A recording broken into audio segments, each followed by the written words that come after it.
Hello, my dear friends. A very good evening to all of you, and welcome once again on the favorite, like your favorite channel, on the YouTube channel of MBA Wallah. Now, friends, today we shall continue CAT Premier League. आज CAT Premier League का last session है. You will see me for the last time in CAT Premier League. Okay, not on YouTube, not with the MBA Wala. I'm going to be there, don't worry at all, but we are going to start with a new series. So from the next week onwards, yes, you will see a brand new series, but today it's the last session of CAT Premier League and we are going to end with the finals with Venn diagram. So yes, the final session in this, we are going to take on one amazing set, a brilliant set, which is based on the concept of maxima minima of Venn diagrams. So friends, a very good evening to all of you, all the students who have already joined in. Can you please quickly confirm by writing yes in the chat box if I'm clearly visible and audible to every one of you? Jaldi se bata do. All right, already more than 22 students are watching. Perfect, great. And the number is increasing. All right, so clearly visible and audible. Lovely. So I know some of you have been attending my lecture from 6 to 8, जहाँ पे हमने बहुत amazing question solve किए थे arrangements and distribution के, right?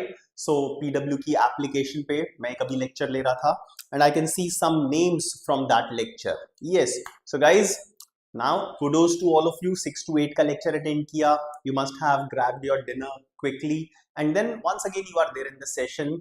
Just एक ही reason है, एक ही motive है हम सबका, learning. Learning is the motive of all of us. Hello sir, from core batch. Yes Vansh, I can see you. All right, so people, all of you, welcome back once again. अब जल्दी से ये final match start करते हैं without wasting any time. तो आज का जो सेट है ना, थोड़ा सा मतलब डिफिकल्ट होने वाला है. अब वही चीज मैं बार बार दोहरा रहा हूं कि level of difficulty slowly and gradually मैं इंक्रीज करता रहूंगा. I will be putting more pressure on you, right? So अभी बेसिक स्टडी मटेरियल सबका खत्म हो गया होगा. खत्म नहीं हुआ होगा तो you must be on the verge of completion. किसी का 50% हो गया होगा. But I can say that a lot of you who are sitting in this session are attending these lectures from quite some time. Okay, तो अब थोड़ा सा वो टाइम आ गया है जब अपने ऊपर प्रेशर डाला जाए. ठीक है, so level of difficulty raise करने का टाइम आ गया है. Yes sir, last question was amazing. Yes Aryan. ठीक है, so you are also here. Wonderful, lovely. चलो, तो टाइम और वेस्ट नहीं करते. ठीक है, एंड आज का सेट जल्दी से स्टार्ट करते हैं. This is going to be a set on 3-set Venn diagram involving the concept of maxima and minima. So one more time, if all of you are ready to tackle this set, just show me your love, give me some hearts and give me some likes and post yes in the chat box if you are ready to tackle this set.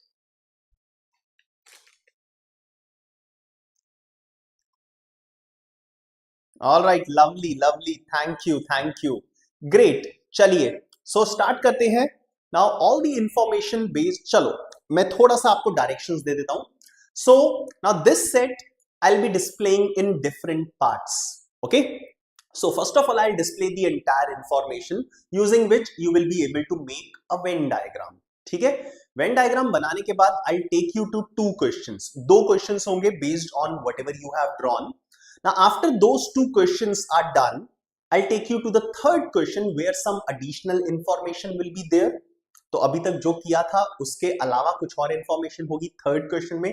We'll be solving it independently. And then the fourth question in which some additional information will also be there. Okay, so I'll be giving you this question in different parts. चलिए, so the information for the first 2 questions is there on the screen. Don't be overwhelmed looking at this information. बहुत ही simple set है, ज़्यादा difficult नहीं है. ठीक है, तो एकदम दिमाग खोल के solve करना है, right? चलो, so all the very best. The entire information on your screen. Quickly draw this Venn diagram.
Now anyone who is done making this Venn diagram, अगर आपका Venn diagram बन जाता है and you want me to take you to the questions, आपको questions देखने हैं, तो quickly post done in the chat box. Good evening Dhruv, थोड़ा सा लेट हो गए हो तुम.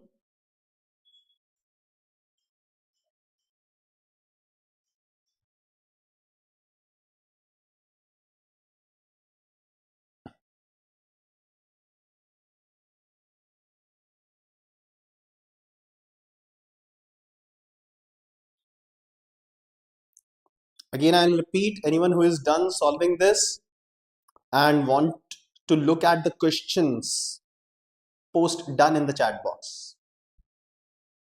Hi Sneh, how are you?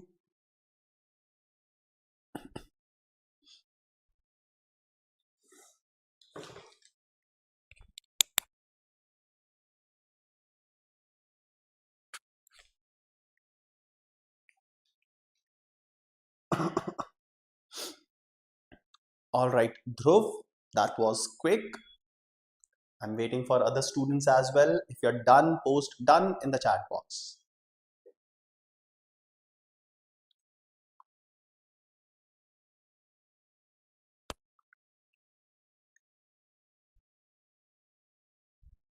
Ranjan, good evening to you as well.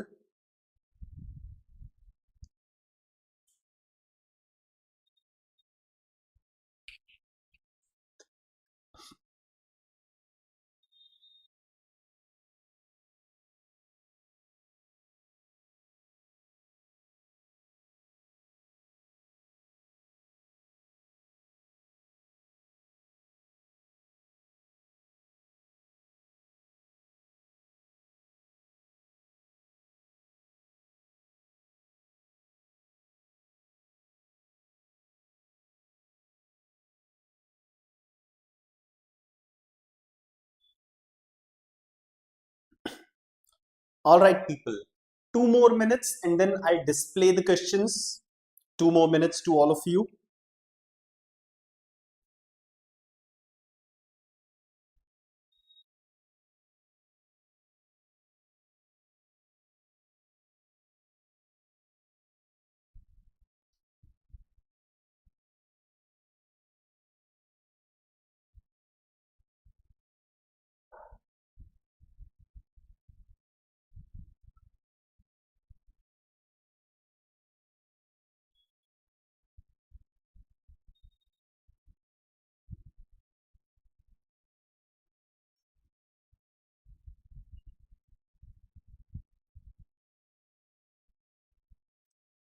Once you're asking additional involvement, नहीं, additional information अगर आप पूछ रहे हो, so this much information is good to answer the first two questions.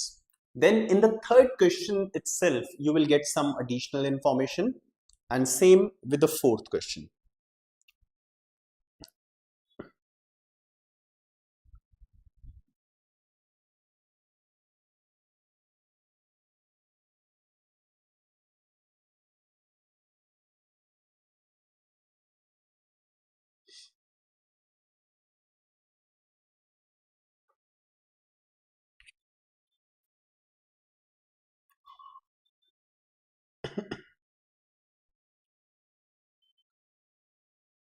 Okay, people, a little bit more time to all of you, and then I'll take you to the questions. धमाकेदार set है, थोड़ा सा मजा तो आएगा ही इसमें.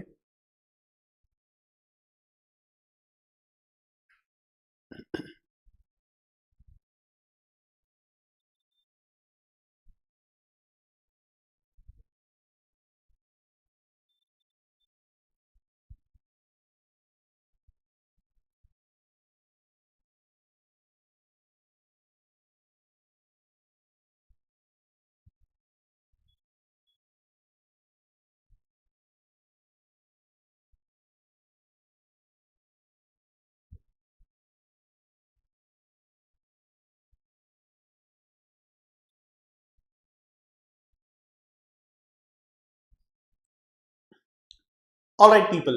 So enough of time. Now I'm going to display two questions, okay? And all of you will have to answer to these questions. Answer अपना chat box में लिख सकते हो. So both the questions will be on a single screen. आपको क्या करना है, question number 1, so write question number 1 and then your answer, question number 2 and then your answer. इस तरीके से आपको आंसर करना है ताकि मुझे समझ में आए ना कि कौन से क्वेश्चन का आंसर निकाला है आपने. Okay, so all of you, the questions on your screen, the two questions. So based on the given information, the minimum number of volunteers involved in both FR and TR projects but not in ER project is, this is the first question.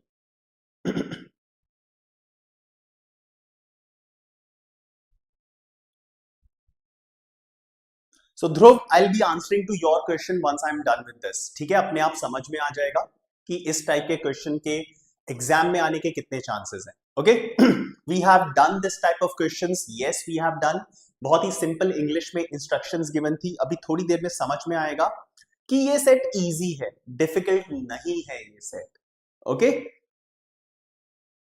all right, so question number 1 and then question number 2, which of the following additional information would enable to find the exact number of volunteers involved in various projects?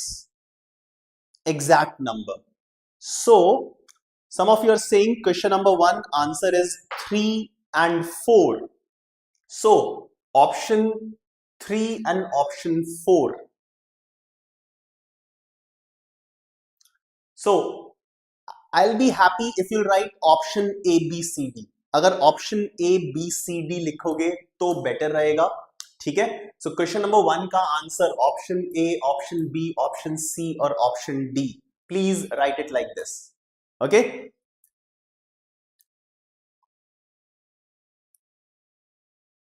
All right, so it's a mixed response.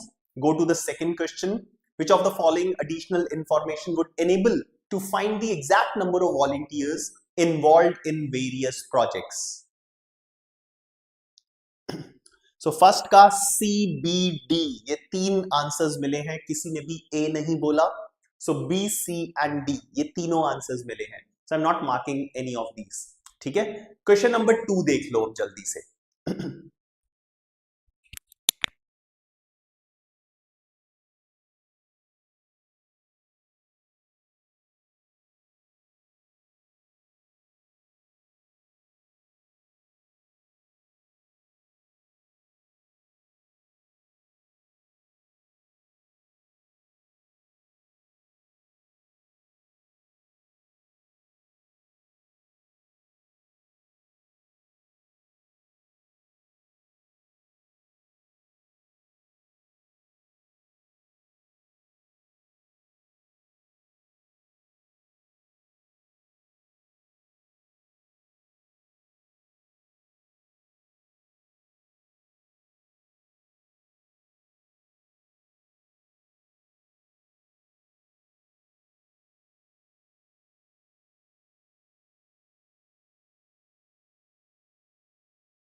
I'm sorry.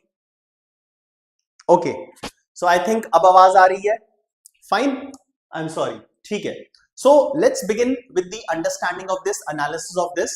अब आपको क्या करना है, जो भी आप कर रहे हो, ठीक है, इस सेट के अलावा उसको साइड कर दो. ठीक है, 100% focus should be on this. जो मैं एक्सप्लेन कर रहा हूं वो सुनना है आपको. ठीक है, सही है. अब first thing that you must do is, अपना जो भी रफ वर्क है उसको साइड करो एंड एक ब्लैंक शीट लो, उस पे एक एम्प्टी वेन डायग्राम बना दो जैसा मैंने बनाया हुआ है. Go ahead, draw an empty Venn diagram and once you are done, post done in the chat box. देखना पड़ेगा मुझे सब लोग लाइन पे हो या फिर नहीं. ठीक है, सो जल्दी से एक एम्प्टी वेन डायग्राम बनाओ and give me an acknowledgement.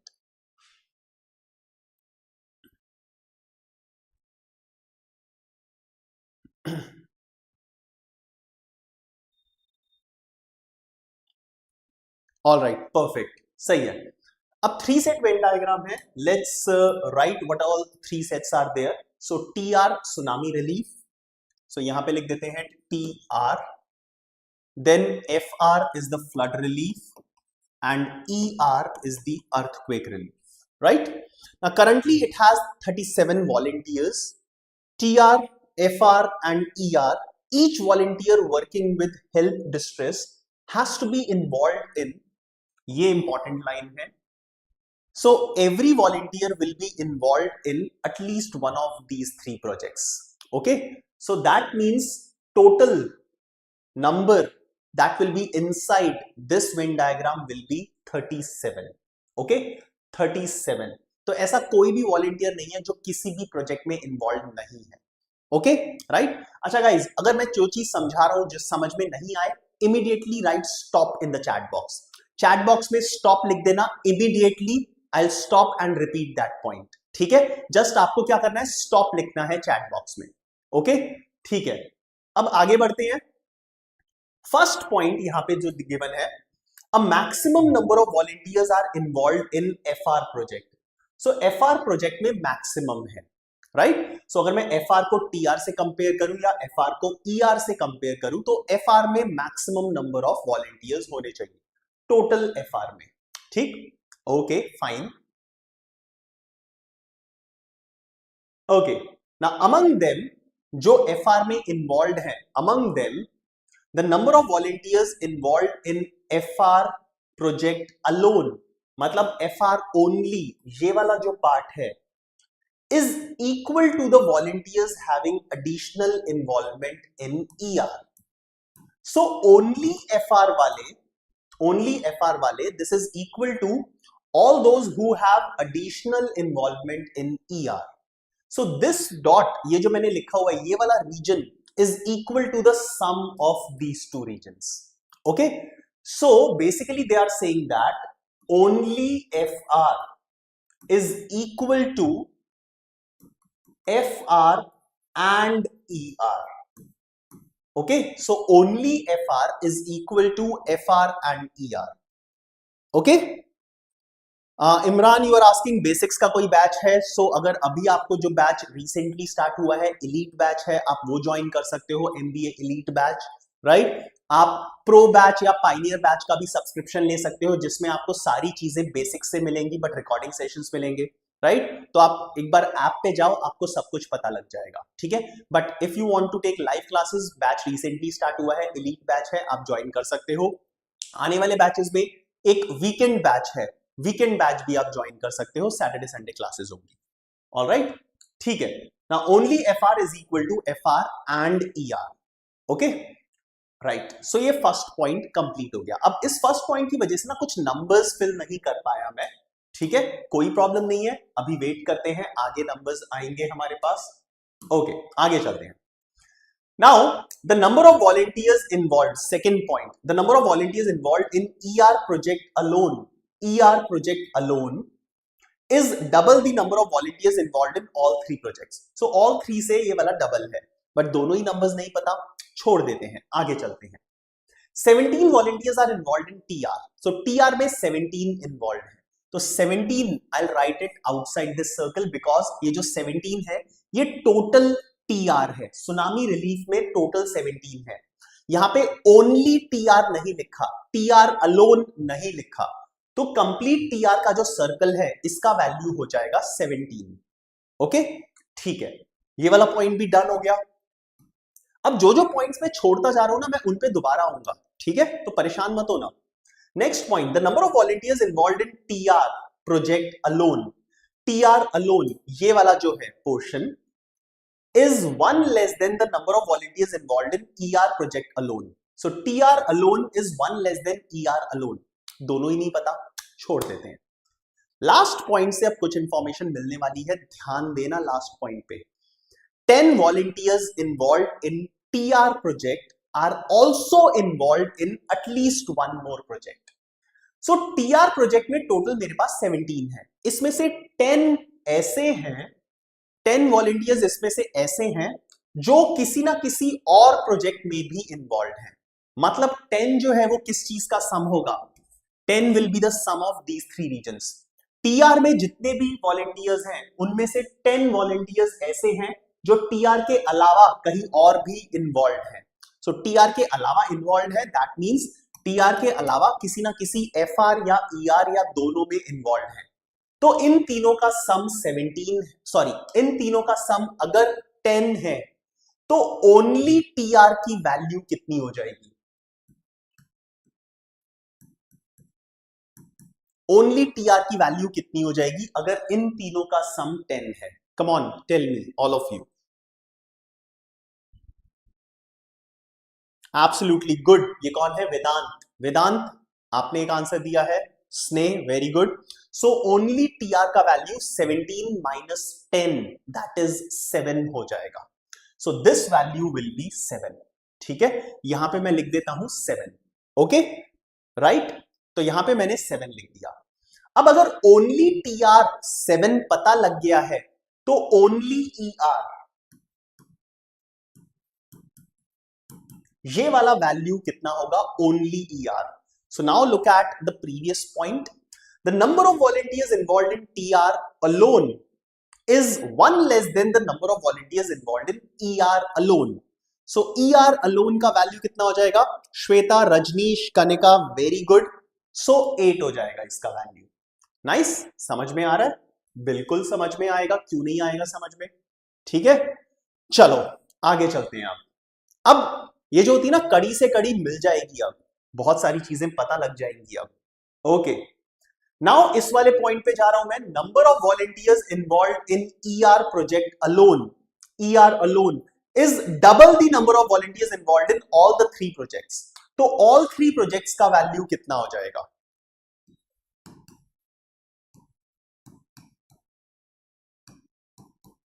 All 3 projects का वैल्यू कितना हो जाएगा? एब्सोल्युटली इट विल बी 8 का हाफ हो जाएगा. 4 will be the value. Simple English है. ठीक है, आप बोल रहे हो क्लास में करवाया नहीं है. अरे भाई ये स्टेटमेंट्स लिखी हुई हैं, अब इसको क्लास में करवाया है हमने. ठीक है, so we have done this. आप सब आंसर दे रहे हो, ग्रेट. सो ये वाला जो वैल्यू है इसको मैं 4 बोल देता हूं. ग्रेट, 4 पता लग गया. ओके, अब आगे चलते हैं. सो ये 3 पॉइंट्स मैं डेटा में फिल कर चुका हूं, इनको इरेज कर देता हूं. अब एक और पॉइंट है मेरे पास, that only F R is equal to F R plus E R. तो मैं इसको x बोल देता हूं और इसको y बोल देते हैं. ठीक है, right. So only F R is equal to F R and E R. तो can I say that x is equal to y plus 4? Yes or no?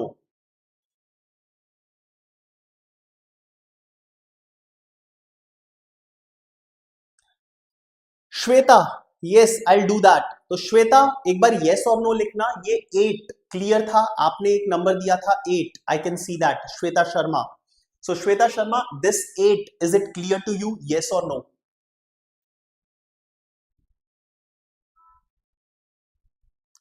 ठीक है श्वेता.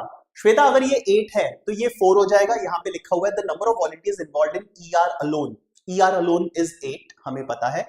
ये चीज डबल है ऑल 3 का. तो ऑल 3 का अगर ये डबल है तो ऑल 3 उसका हाफ होगा, तो इसलिए 4 हो गया. Done. Shweta, is it done? Yes और no?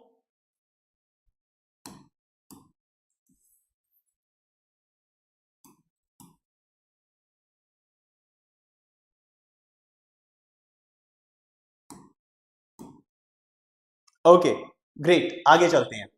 So now according to the first statement, the number of volunteers involved in FR project alone is equal to the volunteers having additional involvement in ER. तो मैं ये statement लिख चुका था, right? So I can say that if this is x, तो ये चीज x plus 4 हो जाएगी. Do you all agree with this? So मैं अब एक काम करता हूं, properly variables लिख देता हूं. ठीक है, अब आपको प्रॉपरली समझ में भी आ जाएगा. So I am taking 3 variables a, b and c, right. So only fr is equal to fr and er, right.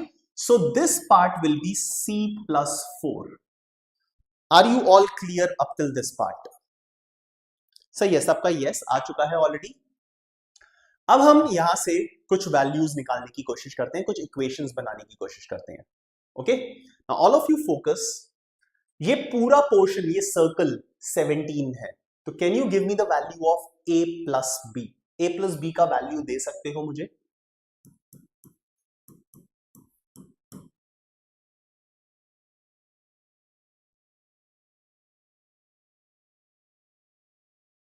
Absolutely correct, Snake. Good. It will be 6. So a plus b is equal to 6. इसको side कर देते हैं.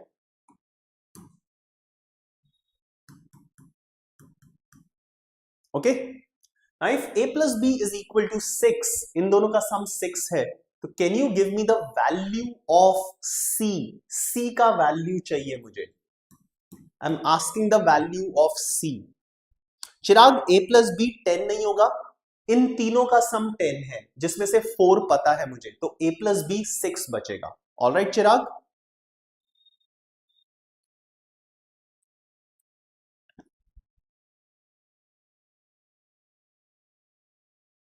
Now I'm waiting for the value of c.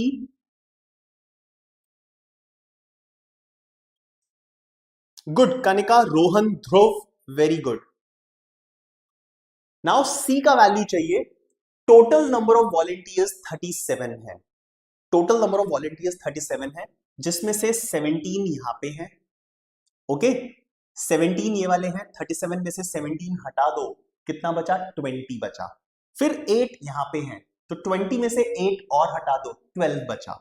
तो इन दोनों regions का सम 12 होना चाहिए. Okay, so I will have an equation which says c plus 4 is equal to 12. So from here you will get the value of c as 4. Okay, now c का value 4 आ जाएगा, तो c plus 4 का value 8 हो जाएगा. So now I can fill the value of these two regions. इन दोनों regions की value fill कर सकता हूं. This will become 4 and this will become 8. So now I have only one variable with me. मैं इसको correct कर रहा हूं, करेक्ट नहीं मतलब दोबारा लिख रहा हूं, 4. So मेरे पास सिर्फ दो ही वेरिएबल हैं, a and b. I have everything else sorted here. ठीक है, a and b सिर्फ दो वेरिएबल्स हैं. ओके, ठीक है, चलिए आगे चलते हैं. अब a और b की वैल्यूज क्या क्या हो सकती हैं. नाउ ये तो नंबर ऑफ वॉलंटियर्स है. सो a and b possible values लिख रहा हूं, 0 1 2 3 4 5 6. ओके, कॉरस्पॉन्डिंगली b की वैल्यूज 6 5 4 3 2 1 और 0. These are 7 possible values of a and b. Right, अब इन 7 वैल्यूज में से कौन सी वैल्यू कंसिडर करनी है? एक और पॉइंटर मैंने छोड़ दिया था. First condition, the maximum number of volunteers are involved in FR project. FR में maximum volunteers होने चाहिए. ठीक है, तो अब FR में कितने volunteers हैं? FR का अगर मैं नंबर देखता हूं, FR is 8 plus 4 plus 4 plus A. तो 16 plus A. 16 plus A is the number of volunteers in FR, right? अब ये TR से ज्यादा होना चाहिए, तो ये TR के volunteers FR should be greater than TR. मैं ये चीज अप्लाई कर रहा हूं, तो FR आ गया 16 plus A and TR is 17. So 16 plus A should be more than 17. A should be more than 1. ठीक है, A का वैल्यू more than 1 होना चाहिए. परफेक्ट, चलते हैं आगे. और then FR should also be greater than ER. FR should also be greater than ER. यहां से FR कितना है? 16 plus A should be greater than, what is the number for ER? ER का नंबर क्या है? ER is 8 plus 4 plus 4 plus B, that is 16 plus B. Okay, so ER is 16 plus B. Now simplifying this, can I say I'm getting A is greater than B? Wow, so A is greater than B, that is some information that I have. So now tell me, in this case like यहाँ पे जो 7 cases लिखे हैं, A greater than 1, A greater than B, सो कौन से वाले cases valid हैं, कौन से वाले इनवैलिड हैं? Are you able to determine yes और नो?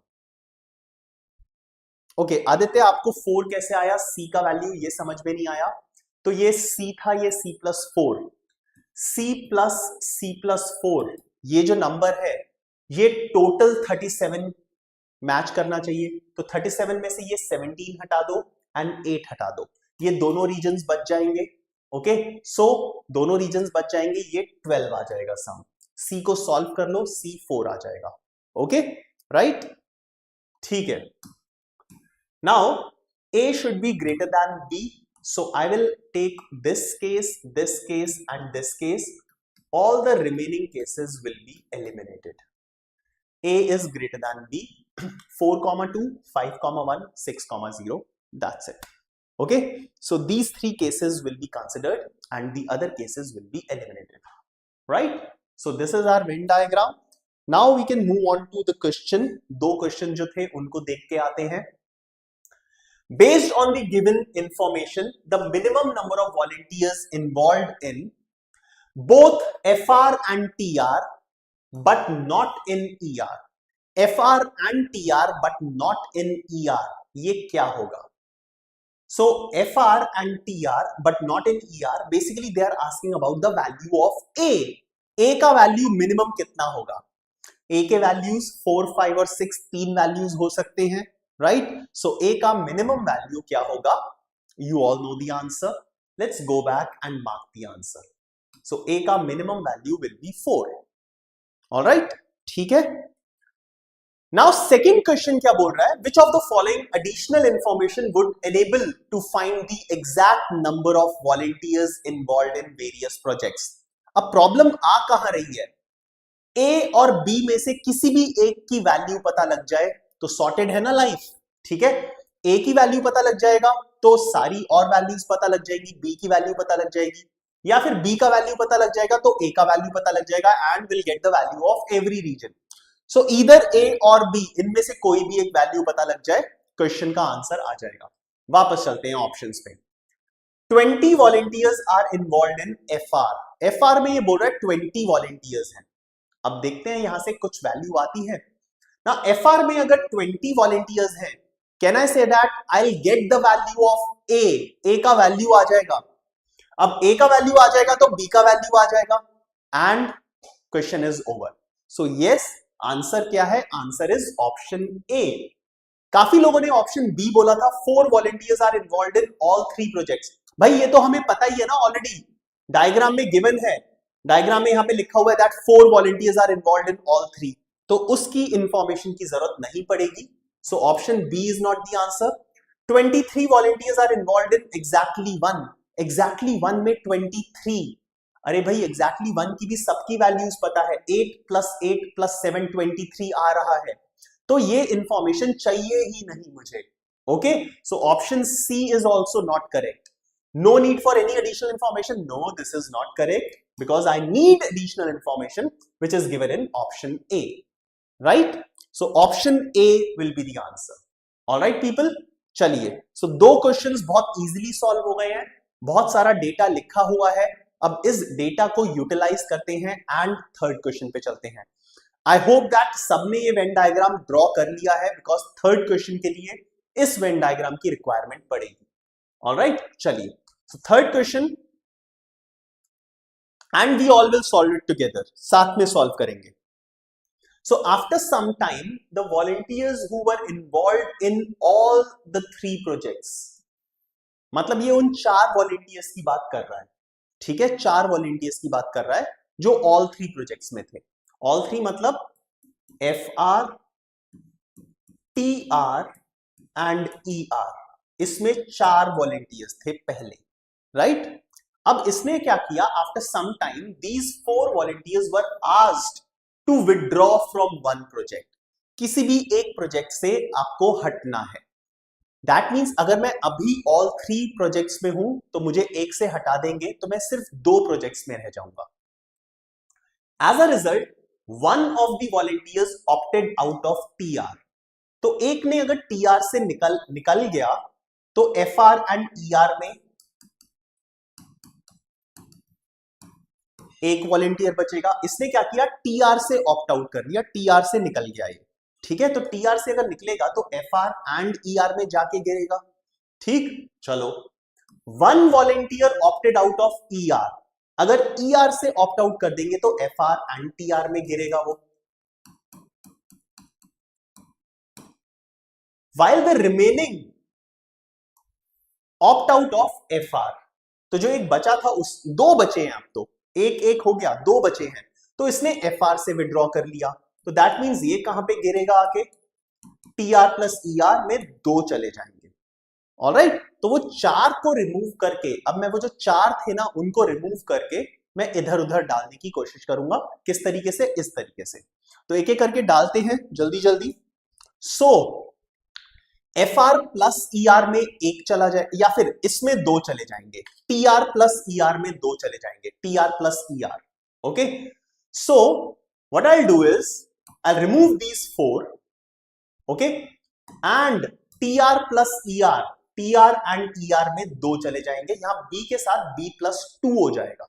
ओके, B की जगह B प्लस 2 हो जाएगा, तो यहां पे B प्लस 2 लिख देता हूं मैं।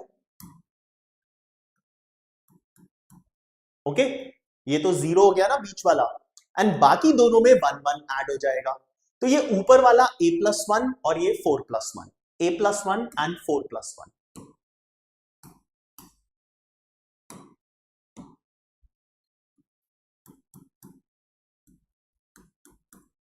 ओके, ऑलराइट, तो अब ये सिचुएशन आ गई है मेरे पास। So these are some changes which have happened. Okay, ठीक है, अब क्वेश्चन रीड करते हैं। अभी क्वेश्चन में क्या पूछ रहा है। Now, which of the following statements necessarily follows? कौन सी स्टेटमेंट इनमें से डेफिनेटली करेक्ट होगी? Statement A, the lowest number of volunteers is now in TR project. Lowest number of volunteers check करते हैं अब, एफआर, टीआर एंड ईआर में कितने कितने हैं। ओके,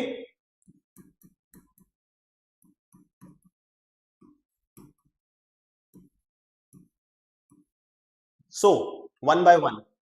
सो एफआर में कितने हैं अभी, ये वाला सम कर देते हैं। 8 plus 5 13, 13 plus 1 14, 14 plus a, 14 plus a is in FR.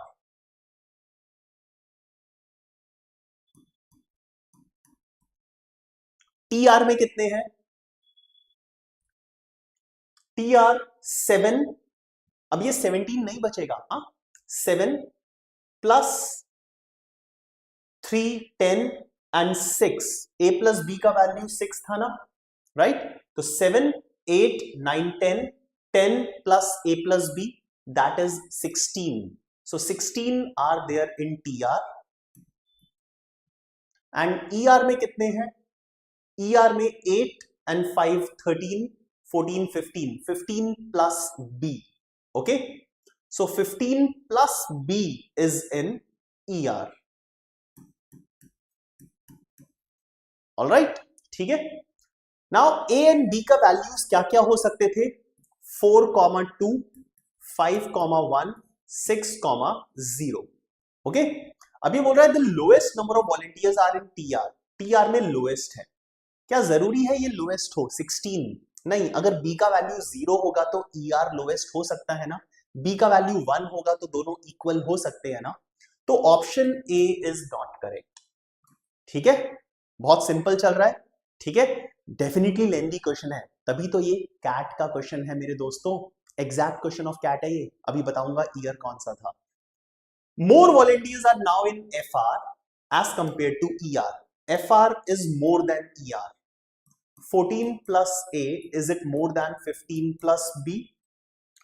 ए का मिनिमम वैल्यू भी पुट करूंगा 4, तो बी का 2, सो 18 एंड 17, एंड देन ये वाले केसेस में तो डेफिनेटली ज्यादा होगा, तो yes, option B is definitely correct. More number of volunteers are now in FR as compare to ER, FR में ईआर से ज्यादा है। 14 plus A will definitely be greater than 15 plus B. All right, ठीक है। Done. So option B is the correct answer of this question. Now let's move towards the last question. Last question में कुछ और करेंगे ये, right? तो last question में Venn diagram जो हमारा पहले बना था ना अभी, after the withdrawal of volunteers as indicated in the third question, previous question, वो तो हो ही रहा है यहां पे, ठीक है? तो वो वाला वेन डायग्राम मैं फटाफट बना देता हूं. सो ठीक है, यहां पे है मेरे पास. परफेक्ट. इसी वीडियो को, फोन में मैंने वीडियो ओपन किया हुआ है, यहां से ही मैं वो जो डायग्राम बनाया था ना एक, उसको मैं यहां पे रिक्रिएट कर देता हूं ताकि बार बार पीछे ना जाना पड़े. सो TR, FR and ER, 7, 8, 8, A+1, B+2 and 4+1, और ये 0 आ गया. ठीक है, चलिए. सो परफेक्ट, मैंने उस वेन डायग्राम को यहां पे रिक्रिएट कर लिया. आई होप सबको समझ में आ रहा है. ठीक है, आंसर भी आना शुरू हो गया है इस वाले क्वेश्चन का. अब क्या हुआ, सम न्यू वॉलेंटियर्स, कुछ नए वॉलेंटियर्स ज्वाइन द एनजीओ. भाई ये कम पढ़ रहे थे जो और आ गए. ठीक है, each one of them was allocated only one project. तो ये जो नए वॉलेंटियर्स आए हैं ना, इनको सिर्फ एक ही प्रोजेक्ट मिला है, या तो TR मिला है, या फिर ओनली FR, या फिर ओनली ER. मतलब एडिशंस जो होंगे ना वो यहाँ पे या यहाँ पे, इन तीन जगह पे ही होंगे. In a manner such that the number of volunteers working in one project alone for each of the 3 projects became identical. मतलब ये वाले नंबर्स जो है ना वो इक्वल हो गए. सो दैट मीन्स अगर यहां पे X वॉलेंटियर्स ऐड होंगे तो यहां पे भी X होंगे, बिकॉज ये ऑलरेडी इक्वल है. एंड 7 को 8 के इक्वल आने के लिए यहां पे X+1 वॉलेंटियर्स ऐड होंगे, बिकॉज ये 1 लेस था. तो बैलेंस करने के लिए X+1 एक एडिशनल वॉलेंटियर ऐड होगा. तो अगर X यहां पे ऐड हो रहे हैं तो यहां पे भी X ऐड होंगे, और यहां पे X+1 ऐड होगा. ऑलराइट, ठीक है, आई होप समझ में आ रही है. Okay, now at that point it was also found that the number of volunteers involved in FR and ER projects, FR and ER project में कितने हैं, 5 volunteers. Okay, was same as the number of volunteers involved in TR and ER. TR and ER में कितना है, B+2. तो ये बोलता है कि B की वैल्यू आ जाएगी 3, राइट? अब यहां पे तो चेंजेस हुए हैं ना, तो जो फर्स्ट सेकंड क्वेश्चंस में B और A की वैल्यूज थी ना, अब उनको भूल जाओ, अब चेंजेस हो चुके हैं. तो B का वैल्यू 3 आ जाएगा, तो A का वैल्यू भी 3 आना चाहिए. परफेक्ट. चलो, which of the following projects now has the highest number of volunteers. कौन से प्रोजेक्ट में हाईएस्ट नंबर ऑफ वॉलेंटियर्स हैं? सो FR में नंबर ऑफ वॉलेंटियर्स कितने हैं, 8 + 5 13, 13 + 1 14, 14 + A which is 3 17, 17 + X is the number of volunteers in FR. A का value पता है, B का वैल्यू पता है, तो FR में total number of volunteers will be 17 + X. ER number of volunteers, 8 and 5 13, 13 and 5 18, 18 + X. ER में definitely FR से तो ज्यादा है. TR 7 + 1 8, 7 + 1 8, 8 and 4 12, 12 and 5 17. TR has 17 + X. All right. So now which project has the highest number of volunteers? ER has highest number of volunteers. Option A is the correct answer. Okay. Perfect. So friends, that's all. काफी difficult set था. Yes. Okay. And अगर इसको step by step किया जाए तो definitely solvable set है, बस थोड़ा सा कॉन्फिडेंस होना चाहिए. ओके, कॉन्फिडेंस के साथ ये आराम से कर लोगे. नाउ बिगिनिंग में एक स्टूडेंट ने मुझसे पूछा था कि सर इस टाइप के क्वेश्चंस कैट में आते हैं कि नहीं आते। तो friends, this was the question of CAT 2005। आज से ठीक 20 साल पहले ये क्वेश्चन आया था। ओके, एंड अभी भी लास्ट फ्यू इयर्स के क्वेश्चंस उठा के देख लो, you will find such sets. Okay, so this is the level of difficulty that we'll have to ultimately attain to clear CAT examination, right? So friends, for tonight this is all from my side. I hope कुछ तो यार मजा आया होगा। yes, difficult set था, but challenging sets को भी solve करने का अलग ही मजा होता है। okay, so some of you will agree with me, some of you might not agree with me, especially those जिन्होंने ना अभी वेन डायग्राम्स के बेसिक्स नहीं पढ़े हैं। तो आपकी गलती नहीं है, ठीक है, आपने शायद अभी तक वेन डायग्राम्स के बेसिक्स अटेंड नहीं किए हैं, इसीलिए ये सेट आपको बहुत ज्यादा डिफिकल्ट लगेगा। बट यस, ये सेट डुएबल है। सर हमने इसमें ए बी को चेंज क्यों किया? वंश, ए बी को चेंज इसलिए किया बिकॉज यहाँ पे बी की वैल्यू इस क्वेश्चन ने बता दी हमें 3 थी, ठीक है ना। So according to the question हमें बी का वैल्यू पता लग गया, 3 आया है। हमने चेंज नहीं किया, क्वेश्चन ने खुद चेंज करवाया, इसीलिए ऐसा हुआ, ठीक है। अब क्वेश्चन खुद आगे बढ़ के बोल रहा है कि भाई बी का वैल्यू 3 है, तो अब इसमें हम क्या कर सकते हैं, राइट? ठीक है, चलिए, perfect. So friends, that is all from my side. Have a good night. अब आराम से सो सकते हो। अगर 10 मिनट निकाल सकते हो, 15 मिनट निकाल सकते हो ना, तो ये वाला सेट एक बार रिवाइज कर लेना, specially last 2 questions. Okay, so that's all from my side. Have a good night, bye bye.